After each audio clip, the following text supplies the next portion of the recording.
आखिरकार जिस लम्हा जिस पल का इंतजार था वो समाप्त हो चुका और बिहार का किंग यानी कहिए बादशाह एक बार फिर से नीतीश कुमार होंगे। 7वीं बार 4 बजे राजभवन में बिहार के मुख्यमंत्री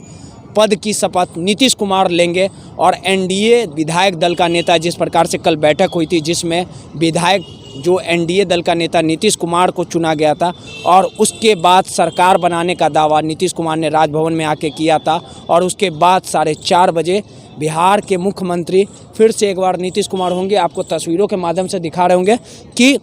तैयारी को लेके जो शपथ ग्रहण समारोह होगा उसको लेके देख लीजिए तैयारियां क्या हैं, किस प्रकार से भारी संख्या में पुलिस बल की तैनाती की गई है। तमाम चप्पे चप्पे पे सुरक्षा व्यवस्था के पुख्ता इंतजाम रहेंगे। और वहीं बात कर ली जाए जिस प्रकार से अभी तक जानकारी मिल पाई है तो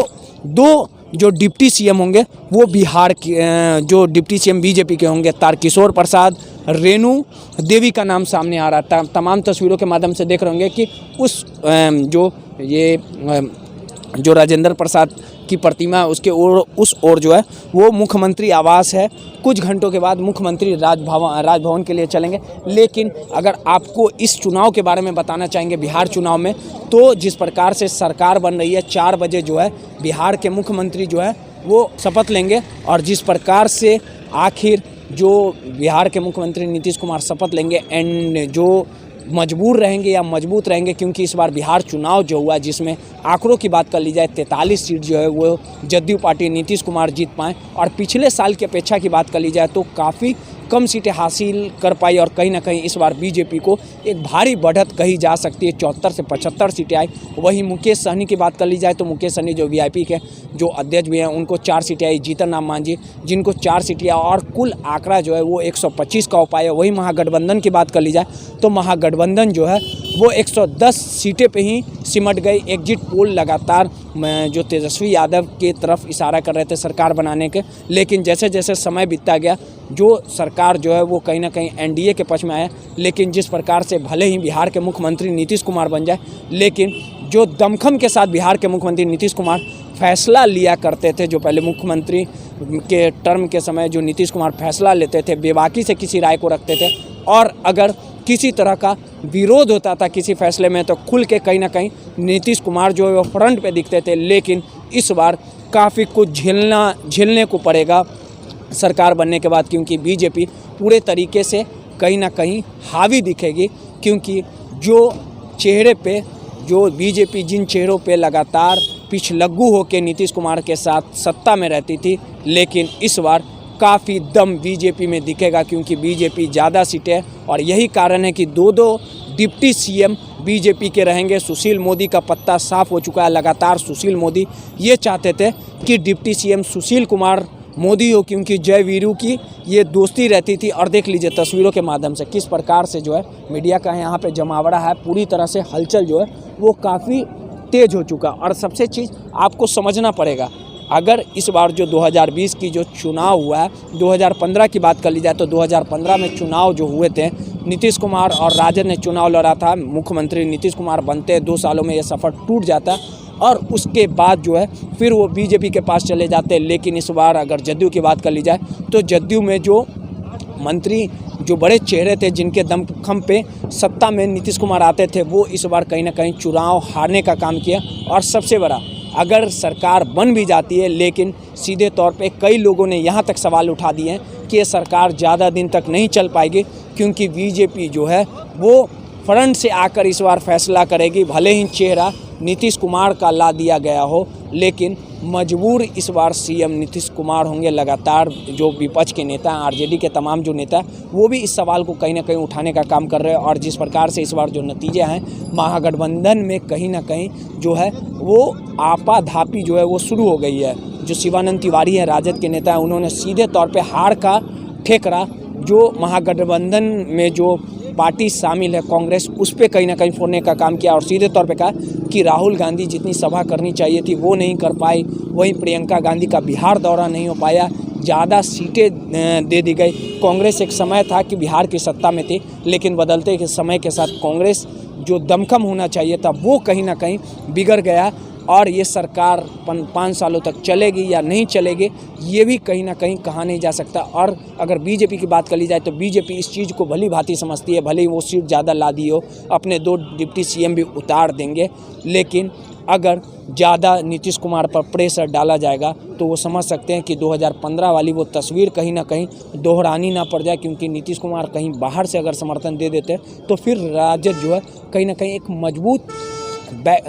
कम बैक वापसी कर सकती है, क्योंकि चीज़ों को समझा जा सकता है कि नीतीश कुमार कब किसके साथ चले जाएंगे। ये जो एक चीज़ें थी वो कहीं ना कहीं काफ़ी कमज़ोर हो चुकी है। नीतीश कुमार कई बार बीजेपी के साथ नहीं जाने की बात करते थे, लेकिन कई बार बीजेपी के साथ भी चले गए। जब 2005 में नीतीश कुमार सत्ता में आए थे तो उन्होंने सीधे तौर पे कहा था कि जो जंगल राज है उसे समाप्त किया जाएगा, लेकिन 2015 में फिर वो उनके साथ चले गए। तो आप चीज़ों को समझ सकते हैं कि इस बार जो सरकार बनेगी 4:30 बजे के बाद बिहार के मुख्यमंत्री नीतीश कुमार 7वीं बार होंगे, इतिहास रचेंगे, लेकिन चीज़ें बिगड़ सकती है। और सबसे बड़ी चीज़ जो 5 सालों का जो सफ़र 5 सालों का जो सरकार जो चलेगा वो बीच राह में ही टूट सकता है और नीतीश कुमार राजद में जा सकते हैं। इस तरह के कयास लगाए जा रहे हैं और राजनीति में सब कुछ जायज़ है, लेकिन इस सरकार में जो सबसे बड़ा पेच जो फंसाने का काम करेगा वो है जीतन राम मांझी और मुकेश सहनी, क्योंकि ये दोनों ऐसे नेता हैं जो जीतन राम मांझी की बात कर ली जाए, नीतीश कुमार ही उनको मुख्यमंत्री बनाए थे, लेकिन दोनों में बात नहीं बन पाया था और दोनों में ठन गई थी, जिसके बाद महागठबंधन में आ गए थे और राजद की तरफ से उनके बेटे संतोष मांझी को विधान पार्षद बनाया गया था। उसके बाद कोऑर्डिनेशन कमेटी को लेकर लगातार जीतन राम मांझी तेजस्वी यादव पर प्रेशर बना रहे थे, फिर वो नीतीश कुमार के पास चले गए और इस बार जीतन राम मांझी एनडीए के पास थे। और वहीं बात कर ली जाए मुकेश सहनी के राजनीति बैकग्राउंड की बात कर ली जाए तो उनका भी जो बैकग्राउंड है वो काफ़ी मजबूत नहीं है, क्योंकि महागठबंधन में तो 2014 में वो बीजेपी के साथ थे, फिर 15 में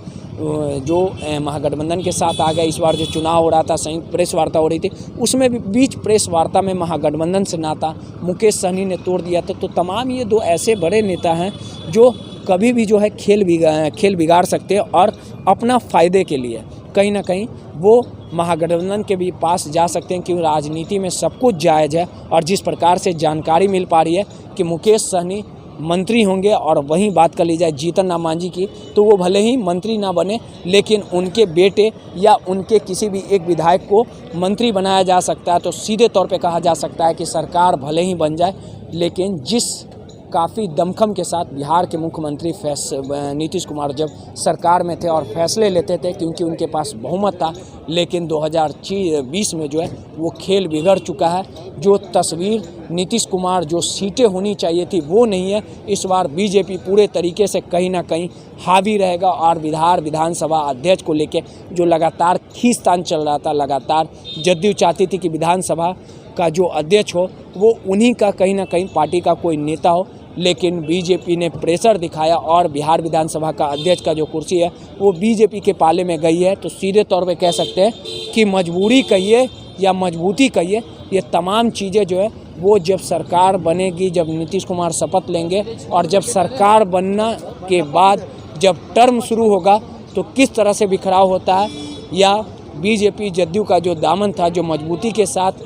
सरकार चल रही थी, वो चल पाती है या बीच में ही रिश्ते बिगड़ जाते हैं, ये सब आने वाला समय बताएगा। लेकिन इतना ज़रूर तय है कि सीधे तौर पे कि इस बार जब बिहार के मुख्यमंत्री नीतीश कुमार बनेंगे तो कम सीटें लाने के कारण कहीं ना कहीं वो मजबूर ज़रूर दिखेंगे। और जिस प्रकार से अभी तस्वीर सामने आ रही है, बीजेपी पूरे तरीके से हावी दिख रही है और बीजेपी पूरे तरीके से मजबूत स्थिति में है। पटना से रोहित यादव की रिपोर्ट।